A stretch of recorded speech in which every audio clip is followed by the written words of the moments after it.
Hi, buen dia, bonjour, buongiorno, hello. My name is Glenford Jameson. I'm going to be speaking today about Canadian food law and regulation. I'm giving you a broad overview of current events and changes that we're seeing in the Canadian marketplace as relates to our federal regulators that affects international business that's seeking to access the Canadian market.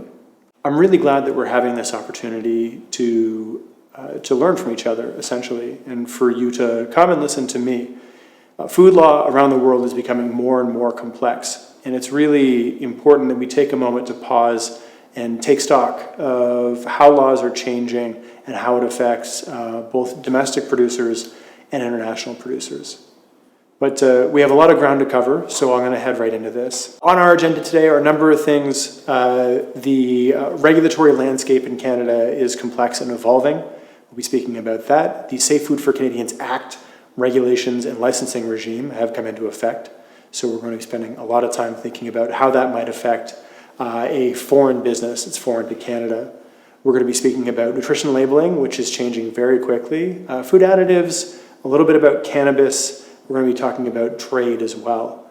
And so I hope this covers your bases. If you have questions for me, please feel free to reach out after this presentation. So, as I said, I'm Glenford Jameson. I'm the principal at Jameson Company, which is a law firm located in Toronto. I've been working with that law firm for 7.5 years. It's my baby. And at that law firm, we do two types of law. We do regulatory work, and that regulatory work breaks into two different forms.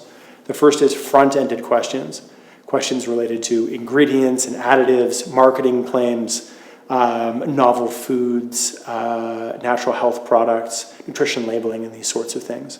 Or on the back end, in dealing with regulatory enforcement and operations from our federal regulator, the Canadian Food Inspection Agency, or Health Canada, or the Canada Border Services Agency, in administering tariffs, those sorts of things. And so the focus is almost exclusively on food in its various interfaces with our regulators. So trade and nutrition, health, safety, and those sorts of things. The other half of my practice is corporate commercial, and typically the value there is to take the regulatory knowledge and the understanding of the exposure that businesses take on when they're in the food space and overlaying it on top of agreements, figuring out core questions. Who holds the bag in the case of a recall? What happens if your product isn't compliant? Whose insurance steps up to cover a bill? So on and so forth. And so there are issues related to corporate organization to some degree, but truly in the commercial space for distribution agreements, IP arrangements, branding, licensing, and those sorts of things that come up frequently in my practice. My client base is really broken into two types of clients as well. In Canada, I work primarily with small and medium-sized enterprises, and they typically require regulatory assistance as well as that corporate commercial aspect. Internationally, I'm typically working with larger and more complex or sophisticated international companies. And those companies are seeking to evaluate an issue in the regulatory space. Typically, that's the focus. And so it's understanding the use of an additive or product composition. It relates to a marketing claim or a tariff treatment or classification. Those sorts of things are really where I show up in that space. And then, of course, managing the regulator and managing other stakeholders in your supply chain or in your food chain. Outside of the direct practice of law, I've created an organization called the Canadian Food Law and Policy Association for lawyers and academics in this space to create research and to investigate policy issues and to think about how food is regulated in Canada.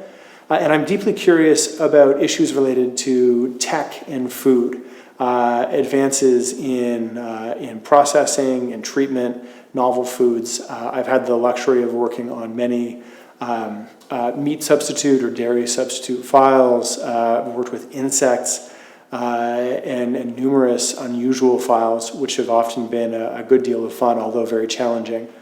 That being said, our food regulation in Canada is so remarkably complex that really everything that's that's thrown on my desk is pretty fun to play with, and to come up with an opinion letter or a regulatory risk statement, or even a project that's managed between a regulator and your company, with me acting as your advisor and as your advocate. So in the most technical sense, and my European and American colleagues will identify with this, in Canada, we're a federation, and we have a federal level of government and we have a provincial level of government, and there's a division of powers that's really important to understand when you're working in food. And this seems like very high-level constitutional issues, but it really is helpful and important in defining what legislation applies to you and how to navigate who your regulatory body is. Now, as internationals, immediately you're crossing borders, and by crossing borders into Canada, you're caught under our Trade and Commerce Clause, and you become a federally regulated product and entity, and the Canadian Food Inspection Agency and the Canada Border Services Agency are the bodies that you're going to be responding to. But if you're a small domestic Canadian enterprise that only works in the province of British Columbia or Ontario or Quebec, often there is more confusion over which acts govern how you name things, or what safety standards you need to adhere to, or what license you have to do what you do. For example, across Canada, there are probably different definitions for what honey is in every jurisdiction. It's not uniform. And then at the federal level, there's another definition for honey. So figuring out which act applies to you and how, and what level of government you're going to be interfacing with, is a really critical issue. Now, at the provincial level, there is oversight over property and civil rights and contract and civil matters. And so contracts between two parties often will relate to Ontario law and an Ontario regulator if it's a regulated good. But there will always be some residual authority left to the feds. In Canada, you can see on Section 91, criminal law power is something that is federal in Canada. This is different than in the United States, for example. And so it's our criminal code is federal, and a crime is a crime anywhere across Canada if it's a criminal code offense. The criminal law power has been interpreted to include matters that affect public health. And matters of public health certainly include safety issues relating to food. And so since the 1920s, there's been an understanding implicitly that if a food is dangerous to a Canadian or Canadian consumer, that there is a residual authority at the federal level to govern or ensure that risk, I suppose, is regulated, identified, interpreted, and then enforced by a federal agency. And so certainly in Canada, that's what we see. But this is an important framework as a starting place to understand when thinking about how food is regulated in Canada. At the federal level, and because we're typically speaking to an international audience in this presentation, we're going to focus on international issues. We really have two bodies of law that we're concerned about. The first is an act that's been around almost as long as food regulation has been around in Canada. It's called the Food and Drugs Act.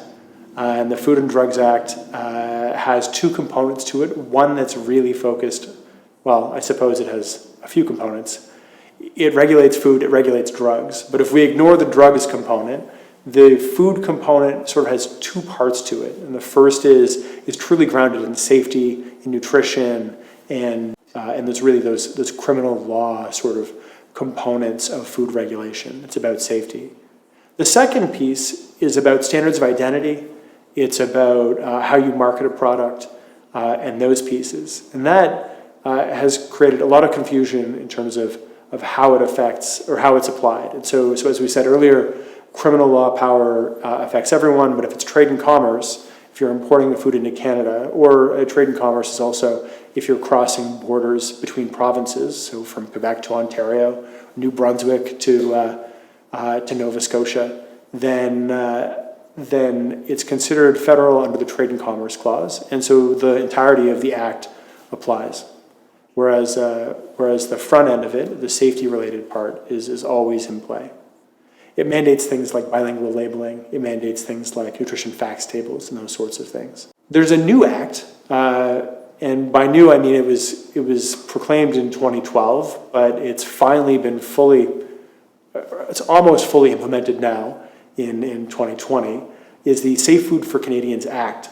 The Safe Food for Canadians Act is exclusively about trade and commerce issues. And so in order for it to apply to you and your product needs to cross borders.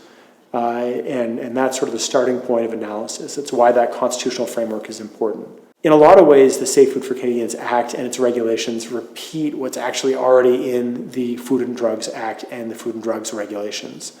There is a core statement about food fraud and not marketing, advertising, packaging, or labeling a product in a way that would be misleading or likely to create an erroneous impression in the mind of a consumer. The words are basically restated in both acts, with the understanding that one is federal in nature exclusively in the trade and commerce piece, and the other has some residual authority that relates to Canadians that aren't crossing borders, that are local in nature. But that's been a major change, and we're going to talk about the Safe Food for Canadians Act at length in a moment. But there are also other acts that you need to be aware of. So the Safe Food for Canadians Act does what I just described. It really focuses on trade and commerce, but it's also, it was an opportunity administratively to combine a patchwork or a constellation of different acts and regulations into one place. So we had the Canada Agricultural Products Act and regulations, and we had, I think it replaced 5 or 6 different acts and maybe 20 different regulations and put them all in one place to make it a lot more simple to understand how the act is interpreted and where the law arises from. But even outside of that, there remains a Seeds Act and a Feeds Act. There's the Canadian Consumer Product Safety Act that applies to pet food, for example, and a few others. There are 3 primary agencies that you may encounter in trading food in Canada and importing food into Canada. The first is Health Canada, which stems its authority from the Ministry of Health. And Health Canada creates a remarkable amount of policy in determining how its legal authority is interpreted and its residual regulatory authority is applied. It instructs several of the agencies you see in the third column, the Canadian Food Inspection Agency, Health Canada's Regulatory Enforcement and Operations Branch, for example, take their instruction from the Minister of Health. And those are really, it's a massive agency. Secondarily, as you might imagine, Agri-Food and Agriculture Canada is a really important body, particularly as you deal with primary inputs. So if you're dealing with, again, grains, seeds, unprocessed products, this is an agency that's more important. It also directs the CFIA on matters that relate to farming and agriculture in that space. And then lastly, there's Global Affairs Canada. Global Affairs Canada, I find, is an underutilized tool that's actually quite powerful for international business that's seeking to do work in Canada. They can't dispense legal advice. They're not meant to be essentially a free food lawyer, but there are tremendous assets that can assist you in figuring out how to enter the Canadian market or what the process looks like, how to, to understand even basic things like what we're talking about today, that there is an obligation to label things in a bilingual fashion, that a nutrition facts table is required, but more importantly in terms of identifying stakeholders and process, it's a really useful body. And so I would encourage you, if you're looking at doing business in Canada, to consider contacting Global Affairs Canada. So that's an advertisement for some free advice from the Canadian government. So here's the big update. The Safe Food for Canadians Act and its regulations have been sitting on the books for some time. The Act was proclaimed in 2012. The regulations were put into force on January 15th, 2019. And over the course of the last, almost 2 years, there's been a process of bringing food companies in to the Safe Food for Canadians licensing regime. Now, it's hard to overstate how big of a change this is. It is almost like leaving a universe where you typically didn't need a license to drive a car to all of a sudden absolutely requiring one. And for businesses who exist in Canada, this has been a rude awakening, and it's made what came before the Safe Food for Canadians Act regime and the licensing regime feel a bit ungoverned. Now you're required to have a license to trade in food, or to manufacture food, and to be engaged as a stakeholder in the food system, which is pretty scary because food is capital intensive. It exposes you to a lot of risk. Exposes businesses to a lot of risk. People get sick, not because of any bad actors, but simply because food inherently carries pathogens that can make people ill. Things can be mislabeled, though well-intentioned. When you move to a licensing system, there's something to lose. If you lose your license, you have to reapply for a new one.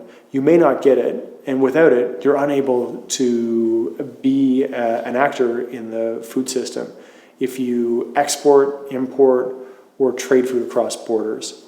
That's really penalizing. Now, there are administrative law protections built into the Act, but fundamentally, what we knew before this no longer exists. And so it's important to recognize that there has been a fundamental shift in the way the Canadian marketplace works. Now, I say this acknowledging that the Canadian Food Inspection Agency is recognized around the world as a very fair and reasonable agency. Some of my clients don't always feel like that's the case, but generally speaking, that's their reputation. They also traditionally have been driven by science, which speaks to that fairness or that good faith nature. So the regulator has been given a tremendous amount of power, and that's a big change.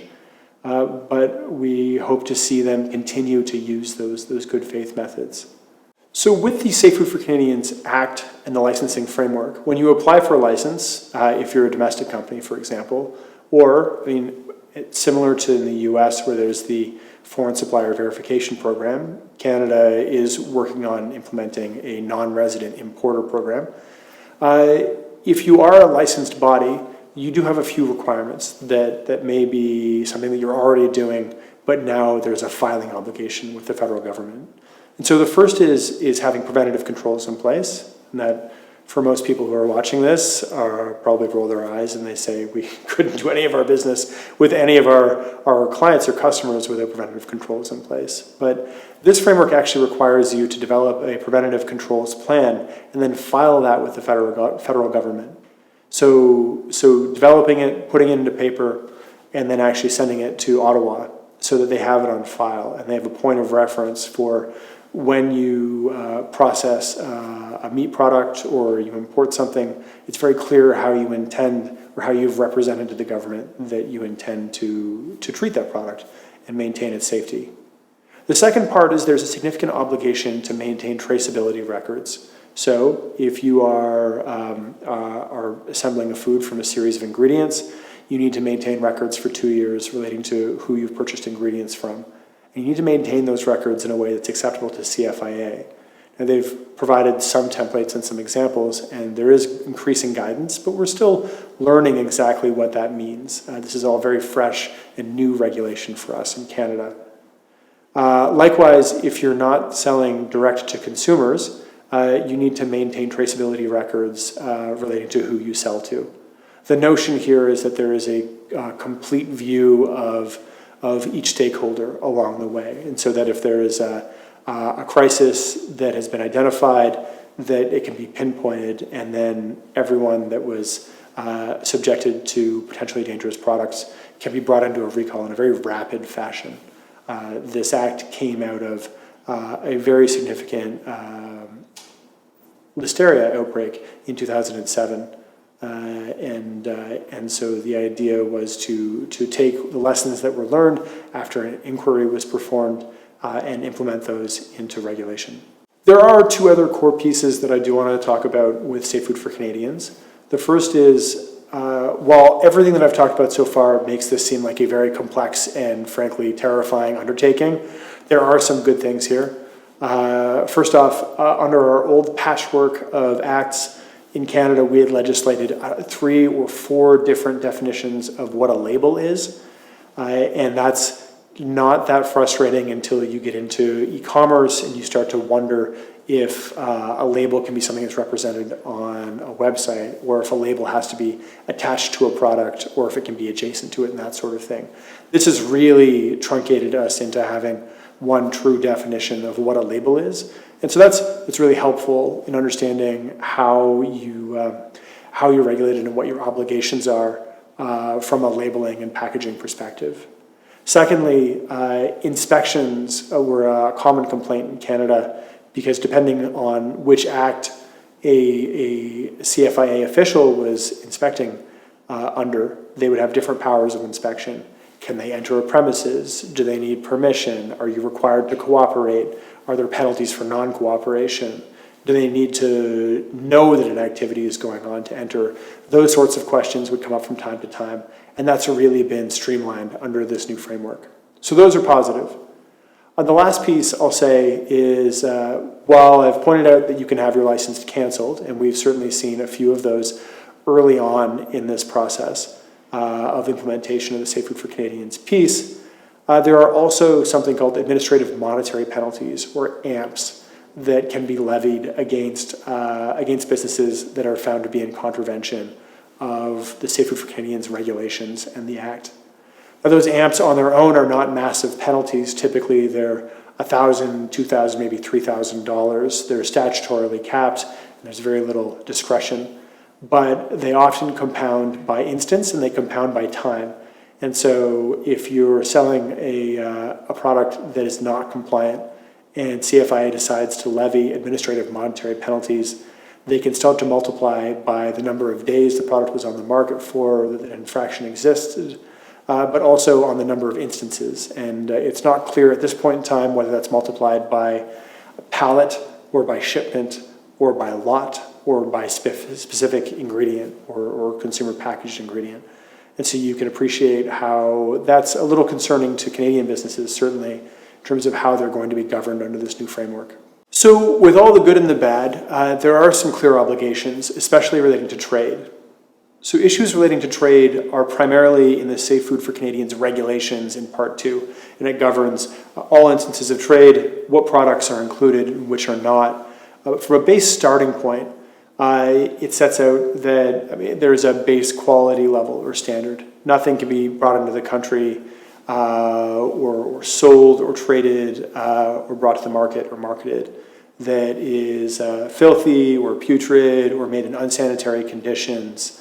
And while that's an extension of a pre-existing piece of legislation or section of the Food and Drugs Act, it's really underlined here, and suddenly it's much easier for the CFIA to bring, not bring to justice, but certainly to think about bringing punitive measures towards. So in bringing administrative monetary penalties to penalize entities that frequently do this.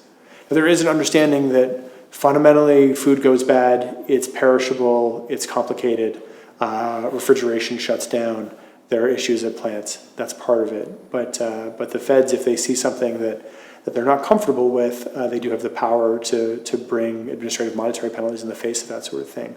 Likewise, it's extended out beyond what the Food and Drugs Act stated, and so if something is unsanitary in nature, or deemed to be unsanitary in nature, it's also prohibited to mix to try and dilute that unsanitary piece out, which was implicit in the old laws, but now is actually very clear. Another core piece that's really important to understand is that there is an expansive standards of identity component to the regulations.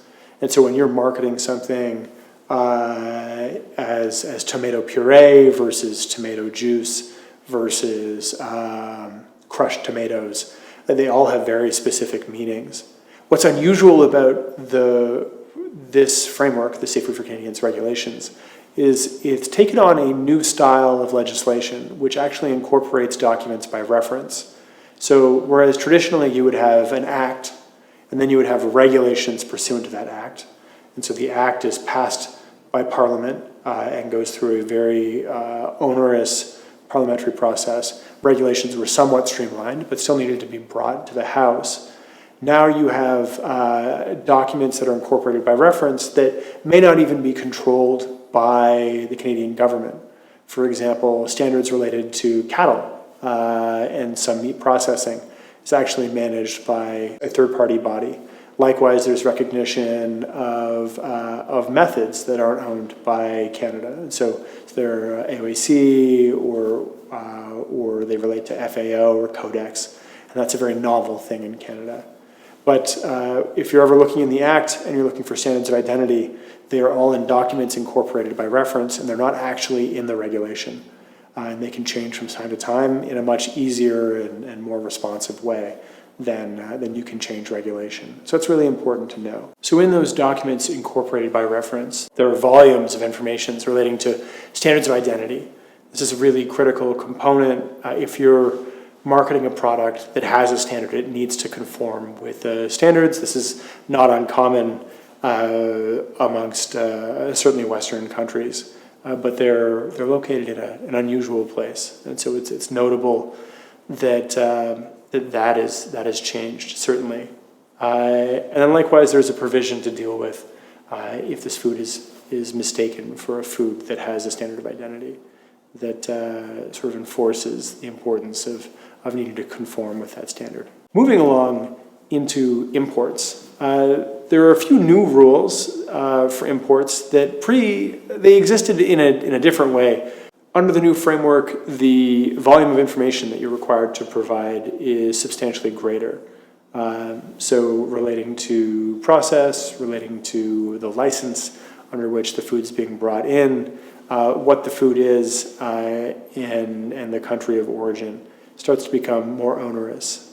Maybe in some ways this relates more to sort of a FSMA style import process, but it is certainly more complex than it used to be. In trade, there's the opportunity for CFIA to inspect the foods, but there's also an additional right to further inspection. So should any agency choose to undertake further inspection at a later time, they have the right to do that. Most food is required to have a license. There are some exceptions in the trade context, and those relate primarily to food additives, to cocoa, to certain grains, or items that are for further processing. Now, this is typically done either because the products aren't done in a food context, or they're often products that are coming from the developing world, where standards aren't quite the same, and the documentary evidence of how the food was processed or treated isn't exactly the same. So there's a significant carve-out for those primary products that's listed in a schedule in the Safe Food for Canadians regulations. Now this brings us to non-resident importers, and this is a file that has been interesting to watch as the Act has been implemented. It is arguably the most challenging part of, that's not fair. It is a challenging part of a very challenging job, which is implementing this Act. A non-resident importer is an entity that receives a license from a country that has a food safety system that is deemed by CFIA or Health Canada to be roughly equivalent to Canada's. Right now, there's only one of those countries that's been recognized, and it's the US. And so if an American company seems to do a lot of business with Canada, what it can choose to do is become a non-resident importer. And in doing so, it would file a preventative control plan, and it would undertake those traceability documents, and it would also be subject to Canadian inspection and to administrative monetary penalties and the entirety of the Safe Food for Canadians regulations. It's a big undertaking, but in exchange for that, ideally you get a slicker process in the border, and it's easier to access the Canadian market. So to date, the hope would be that there would be European countries that would be recognized as being substantially or roughly equivalent, but to date, there's only the US. So I suppose if you're not a US company and you're interested in submitting to Canadian food laws extraterritorially, then stay tuned. But for now, there's really truly only one country that this applies to, which is the US. I do have an example of of a company from Europe that applied for a non-resident importer's license and got it, but it was revoked shortly thereafter and was issued in error. So they're working on that, and that's something to be aware of in the future. Okay, so I think we're done with the Safe Food for Canadians Act and regulations for the most part. That's good because you're probably tired of hearing about them from me, and I talk about them a lot, so I'm happy to move on. So we're going to talk about packaging and nutrition labeling. And this is a complicated time for clients who might be entering the Canadian market. Since 2016, even a little before that, Canada has been going through something called the Food Labeling Modernization Initiative, and that is sought to take our food labels, our nutrition labeling, our claims system, and so on, and really streamline it. And bring it in line with a lot of our developed world partners and to implement some opportunities to improve the public health effects that can come along with labeling regimes. All of that sounds really well-intentioned and great. In practice, and particularly right now during COVID, it has presented a lot of businesses with confusion and some risk. There are a lot of changes underway, and it's not really clear when they're going to be brought into force. This past summer, Health Canada was to pre-publish some regulatory amendments relating to temporary marketing authorizations, as well as to streamline some product sizing and labeling issues. To my knowledge, they weren't published or they are delayed, but that may not be correct. They may have just done it. And that signifies that there are some changes for container sizes that are coming up for those products that have mandated container sizes and labeling, as well as temporary marketing authorizations. In a year's time, in December 2021, a new nutrition facts table will be required. And now also there will be an ingredients component to it as well that will require either a box or some borders or a colored background to ingredient lists. And so in a little over a year's time, that is supposed to come into effect. Now, because of COVID and interrupting supply chains and delaying certain things, there is a possibility that those changes may be delayed by a year to December 2022. But for now, the law is on the books and it will be required to be in place at that point in time. At the same time, a single-use plastics ban is on its way. And in Canada, while we're not sure of the date, it was initially proposed as being in 2021. The industry found that really challenging. It's a very fast turnaround time to completely upend the way that you package products, but climate is a significant issue, environment is a significant issue, and we acknowledge that, and Canadians are largely responsive and on side to taking action that can protect us and our environment. That being said, COVID has, as you might imagine, challenged the notion of the role of single-use plastics, whether in the food system or not. And so it's likely that a 2021 date will not be adhered to, and that the timing will be pushed down into the future by a year, perhaps, or more, depending on how COVID proceeds. So there's some uncertainty over that component and how you package a product if it is something that is deemed to be a single-use plastic. In 2022, we're going to be seeing further changes to some container sizes, as well as changes to country of origin labeling, company information, and date marking. And those are also to be published. And so we'll see when this all comes together.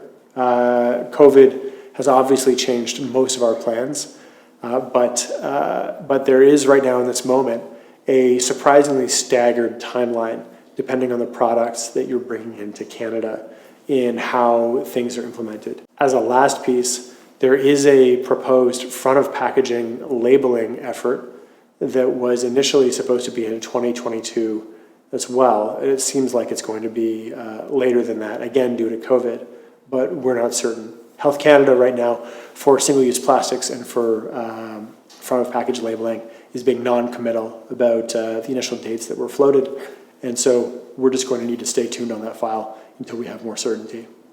The nutrition facts table has been overhauled, and so it's required to be on your packaging at the end of 2021. It's received a significant overhaul, both in terms of the macronutrients that are displayed, as well as core vitamins and how those core vitamins relate to what's actually in the product. On top of that, we finally got some really clear guidance on changes to ingredients, ingredient boxing, and how that should be displayed on a label with bullets or commas and a capitalization rule that's very clear now. It's made it much easier to picture what those are going to be looking like in the future. Suffice to say, if you currently have products in Canada, it's important to have those reviewed because very shortly, if you haven't gone through a label update process quite recently, you're going to want to do that. Well, ideally, to go back to the previous slide, the notion is that we could time all of this together, and so those changes that might affect your product that are coming in 2021, 2022, and beyond might all interlink, and that would be wonderful, but the reality is right now it's a little unclear.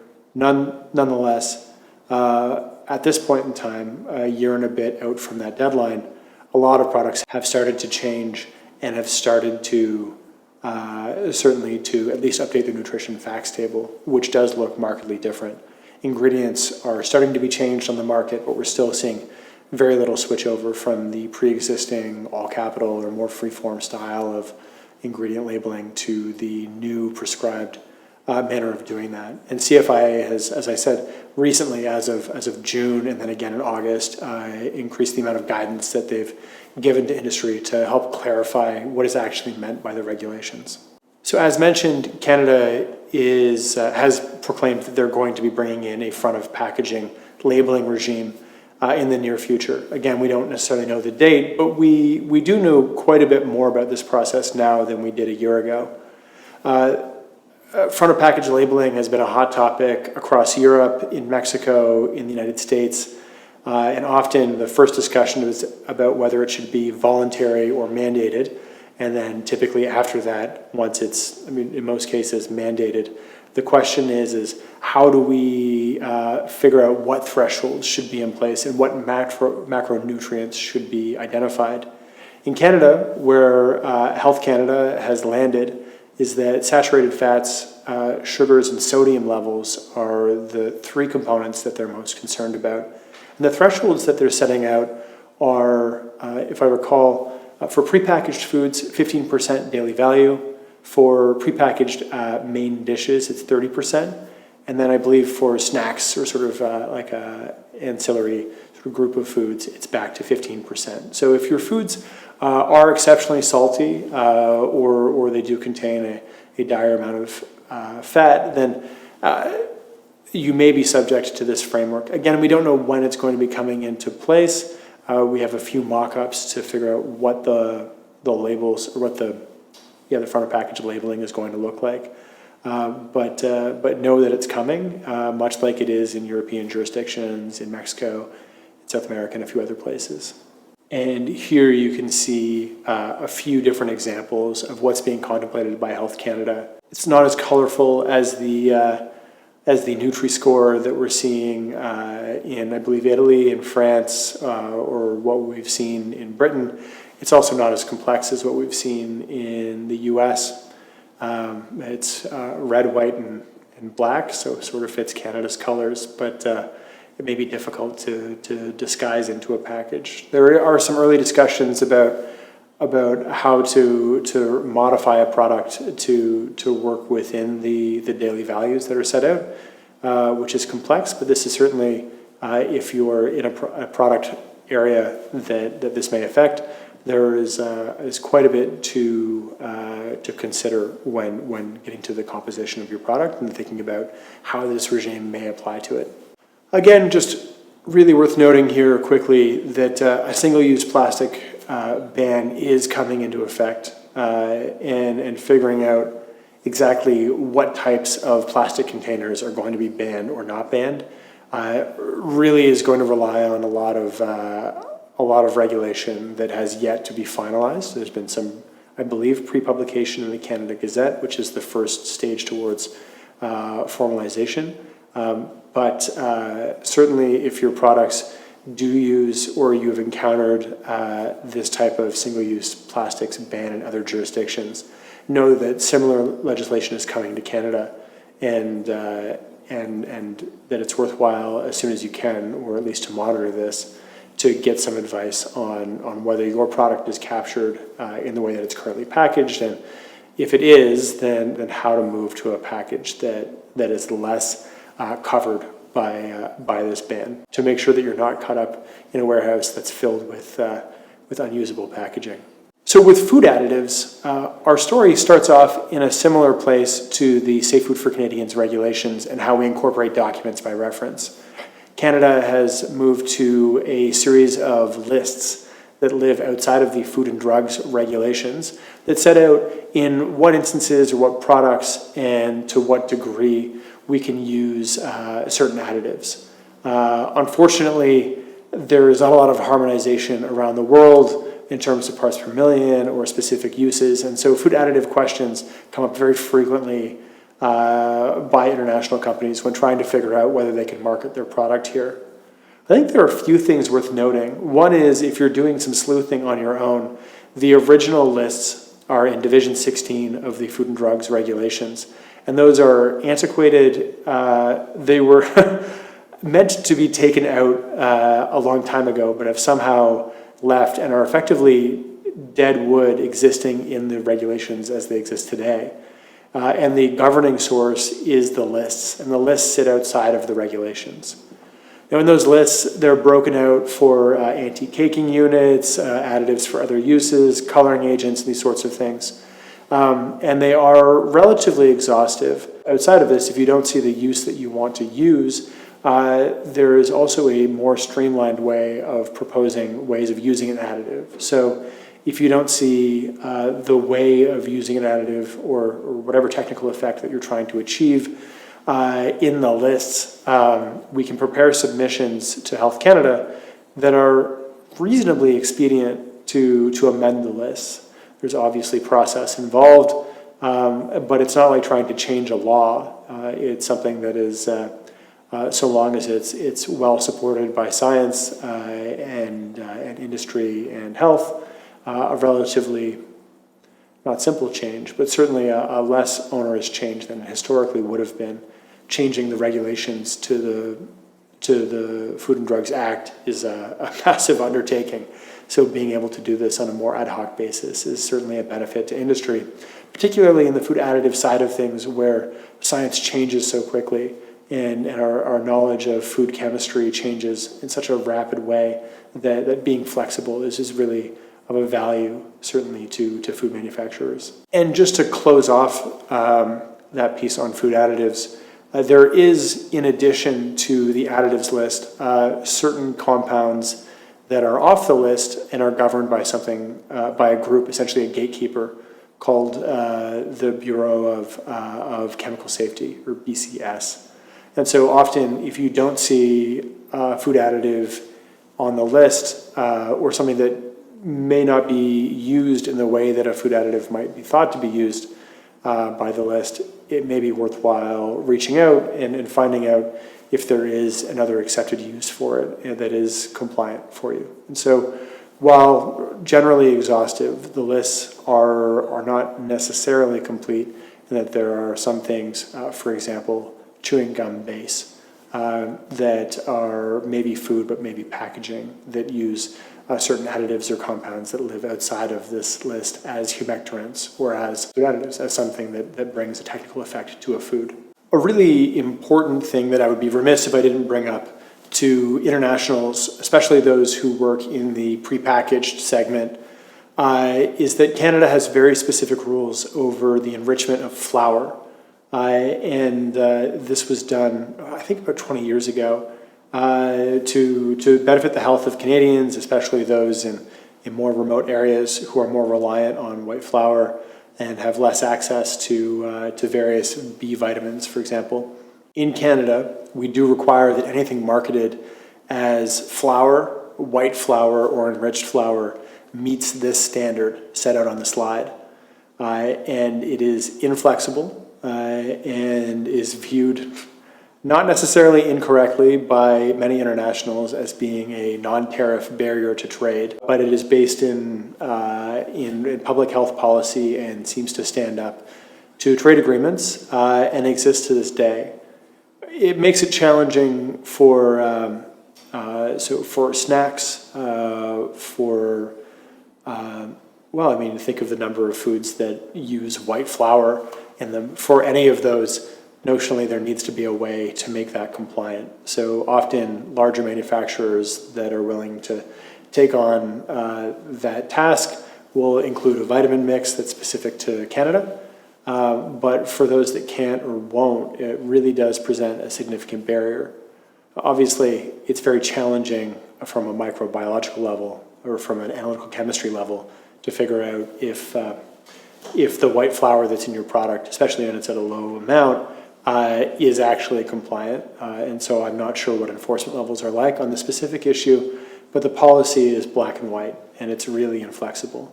I deal with this question quite a bit from international clients, and generally I'm somewhat apologetic and need to simply say that the product needs to be remixed with flour that is specific to the vitamin requirements in Canada.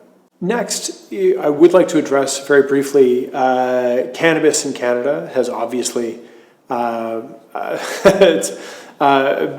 a tremendously unusual experience over the last several years.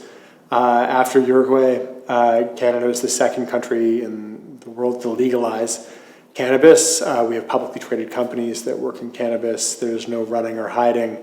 Cannabis companies have bank accounts and pay taxes. That's weird, but that is Canada today. Recently, later after the act was brought into force, cannabis edibles and oils were also allowed to be sold in the market. Now there is a very specified supply chain. You're not just selling edibles and cannabis oils, CBD oils, those sorts of things on the market or in your corner stores. There are dispensaries that sell these products. But the products are allowed to be manufactured under license, and they're allowed to be marketed.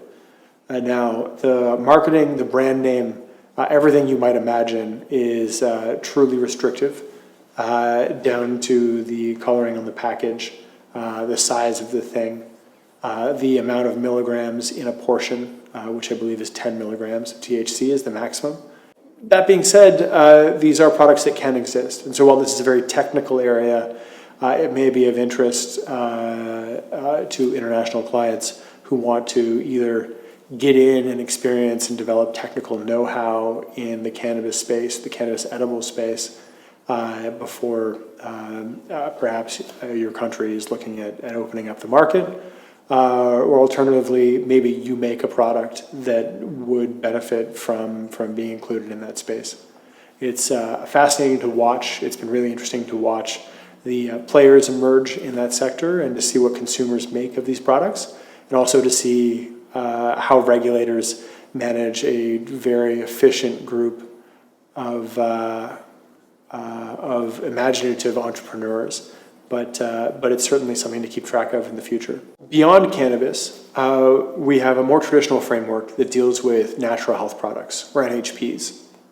In Canada, if you want to market a drug, it needs to be registered and made under license, and it would contain a DIN, or drug information number. In Canada, and this is true amongst most developed countries, in Canada we have a similar framework for natural health products. So in the US, where health products that make claims related to health are really a matter between the consumer and the manufacturer, in Canada, government and the regulator actually plays a role in terms of what claims can be made, how the product can be marketed and packaged, and those sorts of things. And that's unusual to Canada as compared certainly to the US and a lot of other developed countries. But it involves applying for a natural health product license and a number, or an NPN, a natural product number. The natural product number is required to sell the product, and the products that it applies to are really those that appear as though they are a drug. So typically we're looking at elixirs, powders, capsules, those sorts of things. Historically, this was a far more confusing framework because some foods could be natural health products, or some natural health products could be foods. Now there's a very clear analysis that starts off with the question of whether your product is a food or not.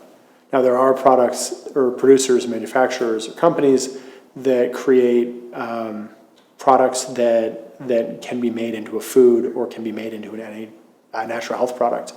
And sometimes that's in an effort to cross-market.